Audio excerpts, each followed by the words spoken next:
Hey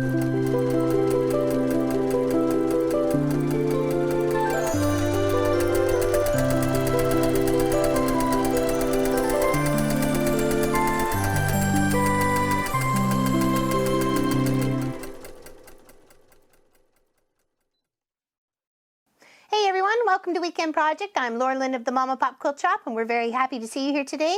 Today we're working on May's Blue Block of the Month, and they're flying geese. Now, and this is a good way to have that special Canadian, if you would like to say, or I would like to say,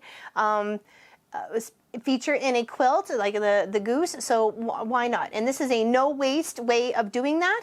So let's get started. So what I have is a 7 1/4 piece of fabric that's going to be the geese. That you have to think of this is how I want my geese. This is going to make 4 matching ones, or depending on your fabric. Obviously my fabrics are a little bit different. So you want to make sure that that is the fabric that you want for your geese. Your background is going to be 3 7/8. You got 7 1/4, 3 7/8. So, and then you want to draw a diagonal across from one corner to the other on your 3 7/8, and you're going to scoot it right up where it needs to be, matching on your goose fabric, or what you want to be your goose, okay?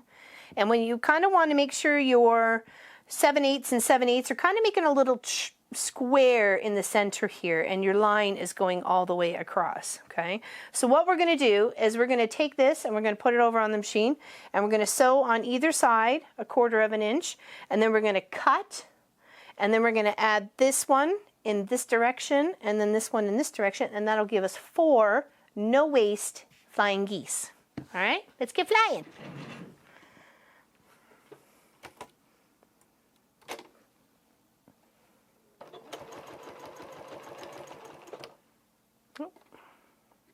Stitch was a bit big.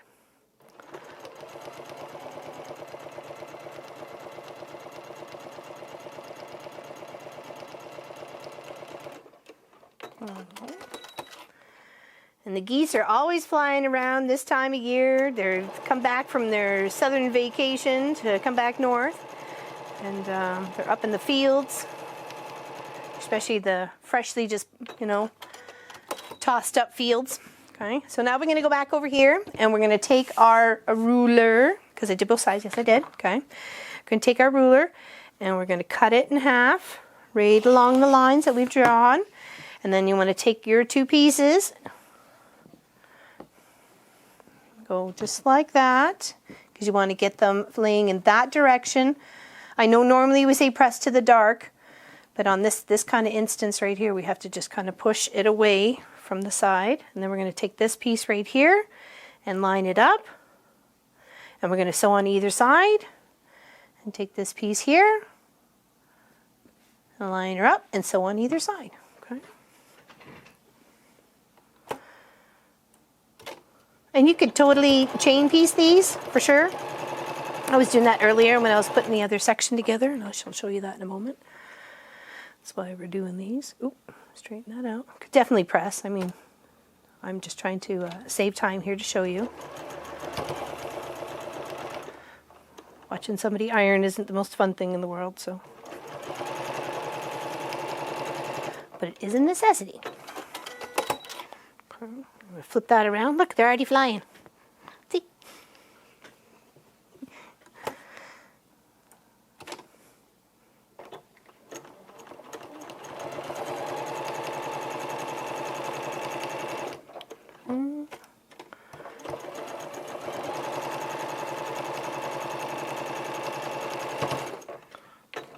And then we're going to cut again on those 2 lines.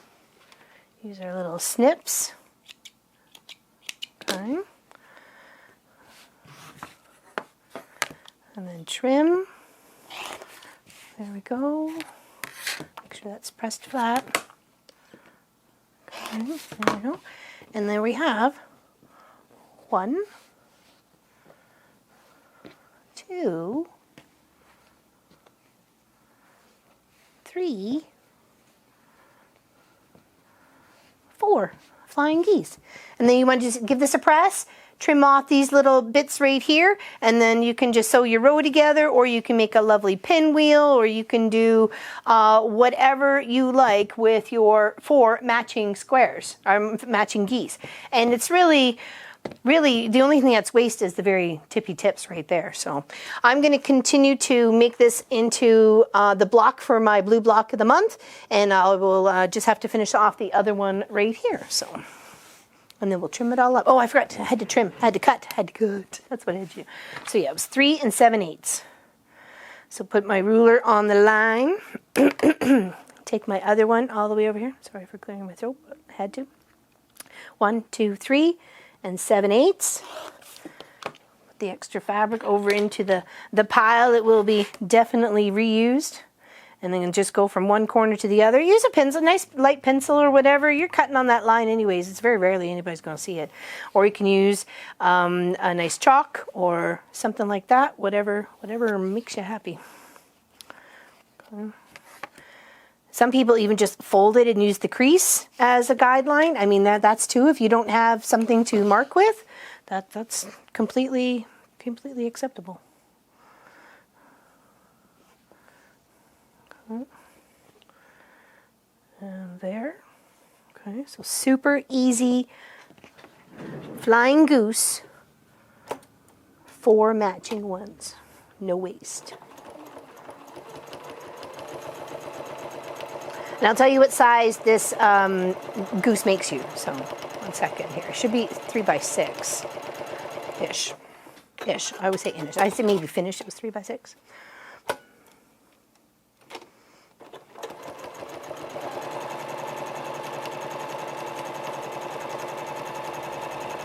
I'm talking about an easy way.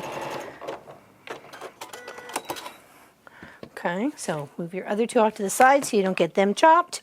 Go from corner to corner, fold these tippies up, give them a little press, add your other one in there. You could always pin if you want, like there's some smaller ones that you could do as well, right? Like if you wanted to, or bigger ones, you can make some huge flying geese. You can make it look like it was like in the distance and then closer and closer and closer, or, you know, the vice versa. That would be neat. That would be a nice art project. Okay, somebody do it. You can do it. I want to see. All right, on either side of the line.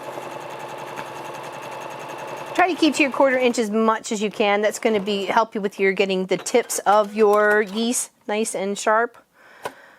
Sometimes it doesn't always work out, but you could always, you know, redo it if you wanted.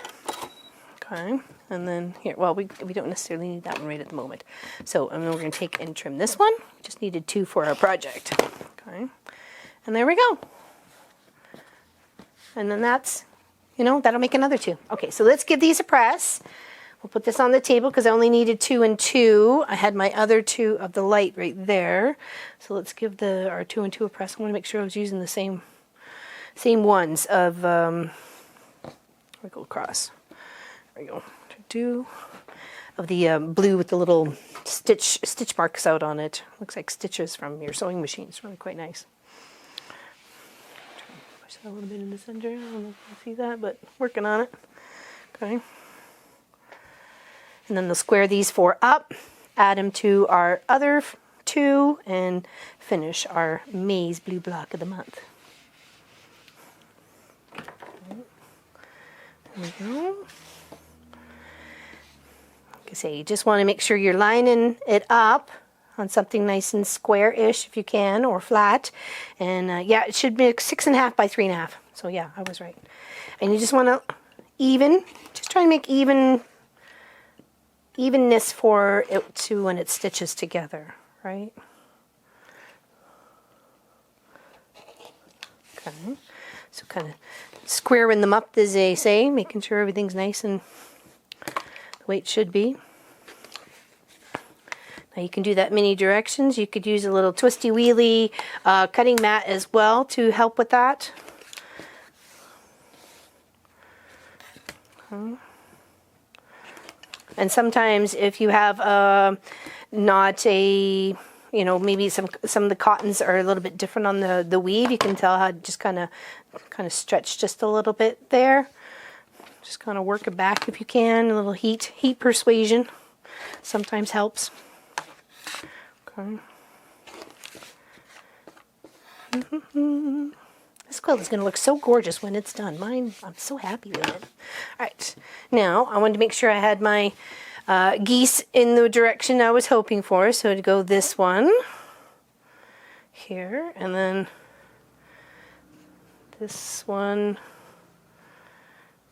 here. No, that's already up there. That I have to go here. There we go. There. And then, oops, missed the tip on this one. Or did I get it and I just didn't come off? Nope, I didn't get it. Okay. There, perfect. Now if you did what I have here, which is 6, 12, 18, you get about an 18.5 inch by 18.5 inch block, and that's what we've been doing for our blocks of the months. Sorry, I have them here. Oops, that was our latest one. That was lots of fun on that one. Teaching I just had a 4 patch and then cut the 4 patch in half and add in a square, and then pardon the non-pressing, and then there's these ones here. So far, isn't that pretty? Having a good time, busting all my blues, busting the stash, having a good time. So we're going to have a very fun project coming up starting next week. So if you got, it's a free project. It was done a couple years ago by Sugary Dew, Bernina Quilt Along. We're going to do all the parts as a Friday weekend project video, and until we finish it up. It should be about the end of July, maybe beginning of August when we finish it up. So I'm very excited by this. If you'd like to come and partake in that adventure with me, I will be able to share the links. As I said, it's a free pattern, and it should be lots of fun. I'm going to bust my fabrics and see how I can create it a bit differently. Miss Allison Johnson, a fan of our channel, and we're a big fan of hers too, let me tell you. She did one, and I quilted it up, and maybe the boys can be able to share a picture of that with you so you kind of know what it looks like, or you can do the research. So, all right, we'll see you soon. Big hugs, and take care. Okay, bye everybody.